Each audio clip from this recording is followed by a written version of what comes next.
أهلا بيكم. أنا نوح، وده كتاب نوح. هل يا ترى من الطبيعي إن أشك في مصداقية القصة لمجرد إني سمعتها وما اقتنعتش بيها؟ وليه ممكن أقرر إني أتأكد منها بنفسي؟ يمكن علشان أنا فضولي، بس أي حد لو مكاني هيعمل كده. وعلشان تفهموا أنا أقصد إيه، جهزوا القهوة بتاعتكم ونتقابل بعد الانترو.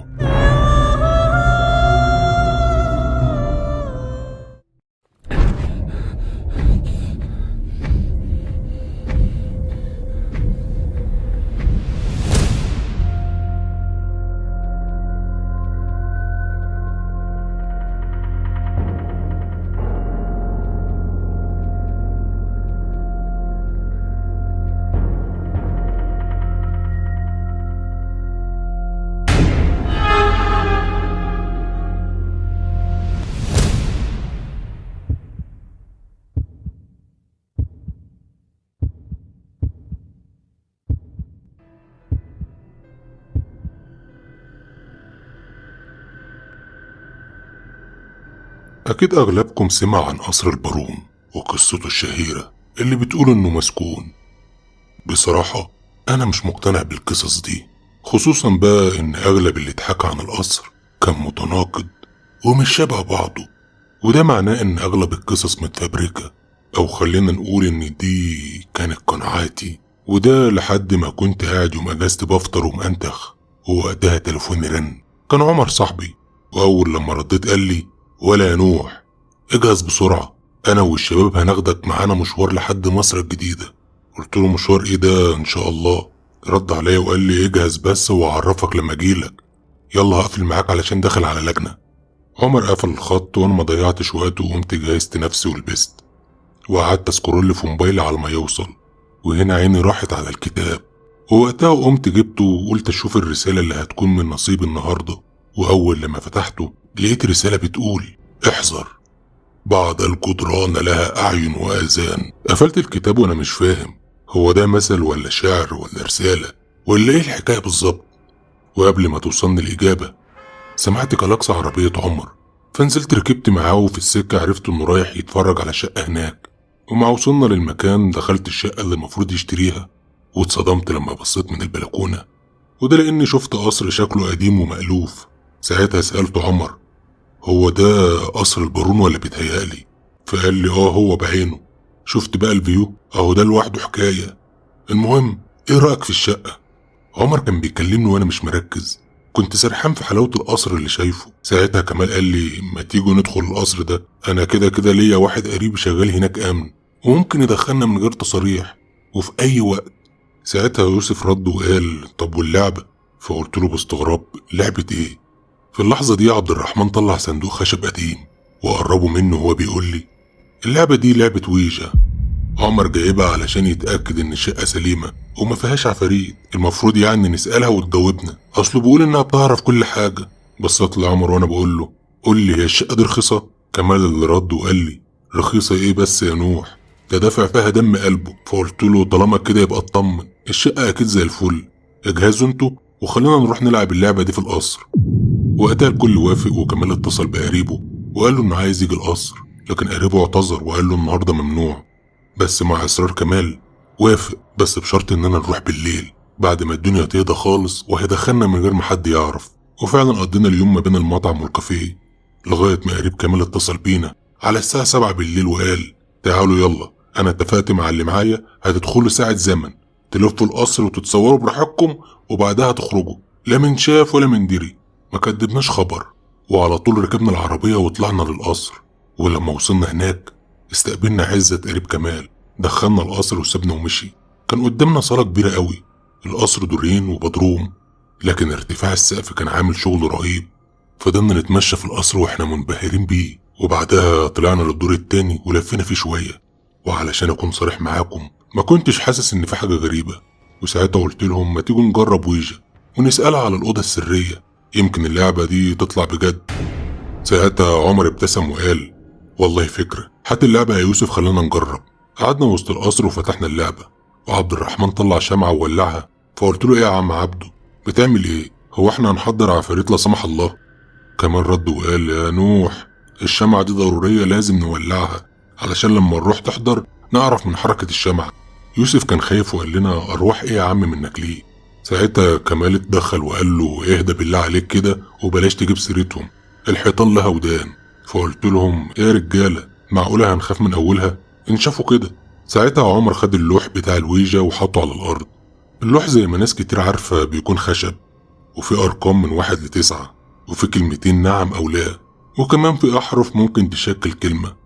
المهم قعدنا حوالين اللعبة وبدأنا نسألها، والسؤال الأول كان ويجا، عايزين نعرف في أرواح في المكان ولا لأ. المؤشر فضل ثابت متحركش. هنا يوسف قال أنا خايف يا شباب. كمال ضربه وهو بيقول له اخرس يا ابني، خايف من إيه؟ مش لما يحضروا الأول؟ عمر وجس وقاله لويجا وهو بيتريق وبيقول لها يا ست ويجا، انت ماشي معانا بنظام، لو مهتم كنت عرفت لوحدك. لما عمر قال كده كلنا انفجرنا من الضحك، لغاية ما فجأة كل أنوار المكان انطفت وما كانش فيه غير نور الشمعة. وقتها لقينا محرك ويجا اتحرك لوحده واختار كذا حرف كون جملة بتقول I am here. وأول ما شفنا الجملة دي اترعبنا، ويوسف وقف وهو بيقول بالله عليك يا نوح تخرجني من هنا، أنا مرعوب. سحبته من إيده وقعدته بالعافية وقلت له يا ابني اهدى، ما حصلش حاجة لكل ده، وارد اللعبة فيها جهاز بيحركها بفعل الحرارة، تعالى بس وما تخافش، خلينا نكمل يا سيدي، كلنا قاعدين معاك اهو. المهم يوسف اقتنع وقعد. وساعتها سألنا ويجا سؤال تاني، فين الغرفة السرية؟ المؤشر اتحرك تاني وكون كلمة سالر اللي معناها القبو، أو بالمعنى الدارج عندنا البدروم، واللي هو حاجة كده زي السرداب. لما ويجا شكلت الجملة دي كان سؤالنا اللي بعده فين السرداب ده؟ وبعد سؤالنا اتشكلت كلمة سلالم. وساعتها يوسف قال لها هو انت مين؟ لحظتها الشمعة انطفت، ولقيت عمر بيقول ليوسف انت حمار يا ابني، يعني مش عارف انه ممنوع تسأل ويجا السؤال ده؟ اهي اتقمصت ومشيت، ارتحت. قلت لعمر خلاص مفيش داعي للكلام ده، يلا قوم ندور على السرداب ده. كمال قال سرداب ايه يا نوح، خلينا نمشي بقى احسن زمان عزت على اخره مننا. قلت له لا اطمن، لو كان كلامك حقيقي كان اتصل بينا، خلونا ندور جنب السلالم دي يمكن نلاقي حاجة. وفعلا رحنا ندور جنب السلالم، ولقيت عبد الرحمن بيقول انا ما اظنش ان لعبة ويجا دي حقيقية، انا من رأيي ان مفيش حاجة وخلونا نمشي. قلت له لا مش هنمشي، احنا هنتفرق وكل واحد يدور في حتة، يمكن كده نلاقي الأوضة أسرع. وفعلا انفصلنا عن بعض وكل واحد أخد جهة وبدأ يدور فيها.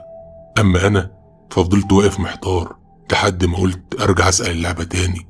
وقتها رحت وولعت الشمعة علشان أسألها، لكن المؤشر بدأ يتحرك بدون ما ألمسه وكتب كلمة أنا لوسي. ساعتها قلت لوسي مين؟ فاتكتب الخادمة التي قتلت في الكابو، سوف أجعلك ترى ما حدث. خفت وطفيت الشمعة بسرعة، وساعتها سمعت صوت ترنيمات غريبة بلغة مش فاهمها. مشيت ورا الصوت اللي كان جاي من ناحية حيطة معينة، فضلت ماشي لحد ما وقفت قدام لوحة بيضة، ومع لمستي ليها لقيتها بتتحرك. فتحت اللوحة دي وشفت نور كتير، كانت أوضة جدرانها عبارة عن مرايات، وكان في ناس لابسة اسود ملمومين حوالين حاجة. لما ركزت لقيت بنت بشرتها سودة محطوطة على حاجة أشبه بترابيزة، كانت مربوطة وعريانة تماما، كانت بتعيط، وكل اللي حواليها كانوا مراهقين لابسين لبس غريب لونه اسود، وفي رسومات وطلاسم كتير على جسمهم، كانوا بيرددوا بصوت واحد اسم لوسيفر. ساعتها تقدم منها شاب وبنت شقرة كانوا ماسكين سكاكين وبدأوا يذبحوا البنت السمرة، ومع كل حركة الدم كان بيطرطش في كل حتة. البنت بدأت تترعش وهي بتصرخ لحد لما صرختها اتحولت لحشرجة موت. ولما دمها بدأ يسيل كل واحد من اللي كانوا واقفين قرب منها وخد من الدم بتاعها في كاس ورفعوها لفوق وهم بيرددوا كلمة لوسيفر، وبعدها شربوا الدم. كل ده حصل وانا متسمر في مكاني مش قادر اتحرك.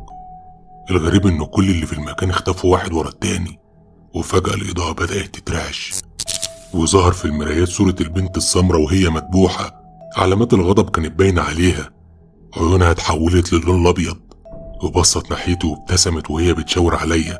ومن شدة رعبي رجعت خطوتين لورا وانا خايف. ساعتها لقيت شخص بيحط ايده على كتفي، بصيت بخوف لقيتها ورايا وبتقولي وقفت تتفرج من غير ما تساعدني، لازم تتعاقب زيك زيهم. زقتها وجريت وانا بصرخ، بس اتكعبلت في حد وقع على الارض. ولما بصيت اكتشفت انه يوسف وكان بيعيط. فقلت له مالك يا يوسف، انت كويس؟ هو انت شفتها؟ يوسف بصلي، ووقتها لقيت جرح في رقبته كان مدبوح وبينازع. بدأ يزحف ناحيتي وهو بيقول لي اهرب يا نوح، سيب المكان ده واهرب. بدأت ارجع بظهري لورا وانا بصرخ لغاية ما خبطت في نفس الحيطة اللي اتفتحت فجأة، ولقيتني بقى وسط نفس الناس اللي شفتهم في أوضة المرايات. كانوا ملمومين حواليا وعمالين يضحكوا، وشالوني من على الأرض وبعدها كتفوني وهم بيجبروني أبص في حتة معينة.